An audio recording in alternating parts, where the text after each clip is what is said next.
question for you. What is the quote or affirmation that you live by? Anyone? It's not personal. It's not personal. Okay.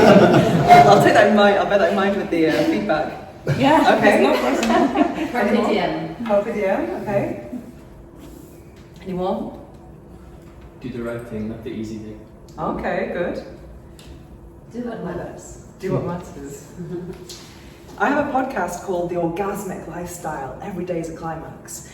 And this is a question that I ask all of my guests. There are two questions I ask all of them. One is, what is the book that changed your life? Very aligned with Leslie's speech earlier. I'm always looking for life-changing books because books really can change your life. And I'm always looking to add to my vast reading collection.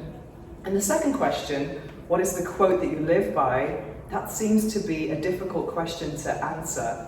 And I thought about my own. Well, before I get to my own, some of the ones that come to mind are, if it's not a hell yes, it's a hell no. That's a kind of cool one from one of my guests. Another one is, the universe is always conspiring to help me, which is a very optimistic, like Leslie's mindset speech. And then another one was, say yes and work out the details after. So I always listen to these quotes with lots of interest. And then I thought, I wonder what mine is, because I ask so many questions, this question all the time. And then I thought, this is it. Never wish your time away. This is so important, to never wish your time away. And why do I think that? Well, I remember after university I was working as a temp in an insurance company. And the people I was working with had a very simple admin job in Manchester, rainy Manchester, and all they did was wish their time away. In the morning, they were talking about what they're going to have for lunch. Then after lunch, they were talking about what they're going to do on Friday. And then on Friday, they were talking about the countdown to their holiday in Benidorm. So it was just constantly wishing time away. And I thought that was a very sad way to live. And also, I took this to heart when I was on the plane coming back from Manchester the other day, because otherwise, instead of thinking, oh, I wish I was in Barcelona right now, I decided to read an amazing book, Green Lights by Matthew McConaughey. Have you read that? Mm-hmm. It's amazing. So it's really about being here and not somewhere else. Which takes me to the topic of my speech, which is time. But that's a bit of an intro. I wanted to speak about time for many reasons. Firstly, my last speech 2 weeks ago, I ran out of time. So time management is something I'm struggling with. Also, Dima spoke about time management, and I was inspired by him as well. And I'm a freelancer, and it's something that I'm really struggling with. Does anyone struggle with time management? Yes. Yes? Yes. What's the biggest challenge? Being on time. Being on time. Be on time. Okay. Deadlines. Deadlines. It's feeling like there's not enough time to do everything you need to do. Yeah, it's a bit of overwhelm. Yeah. Okay.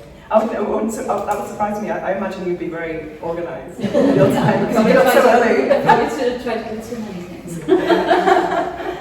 For me, it's been one of my biggest struggles because I'm a freelancer, and I think that, not that this is only something that's exclusive for freelancers, but I think sometimes there's this mentality of trying to grab all the work you can because there's so much uncertainty in freelance life. And I have so much potential to make a lot of money, but I feel that time is my biggest challenge because of the overwhelm. There's so much to do and nothing gets finished. So I thought, I'm going to get serious about time management.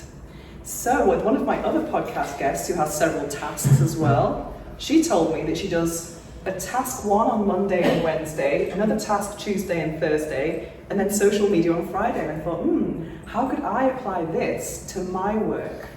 So I've come up with 3 things about how I'm improving my own time management, and I hope this can resonate with you if you are struggling. The first one is I am doing the Pomodoro method. Yeah. Do you know the Pomodoro? Yeah. No, you're Italian. How can you not know that? Okay. So Pomodoro is tomato. Is that correct? Yeah. So it's one of those old timers that people had in the kitchen. I think it's 25 minutes. So it's 25 minutes of focused work. Nothing else. No distractions. However, my herbalist, because I have a herbalist in the Bourne, in Erbolari de Flassadez, if you are into herbal medicines, and she made me a brain tonic. and she told me for concentration, and she told me that the brain can concentrate for 45 minutes. So I do Pomodoro for 45 minutes. So every morning I do 45-minute timer on my phone and do all in 45 minutes emails. No distractions, no social media. Then a break, and I do 45 minutes social media. And then I've also, that's every morning I do that.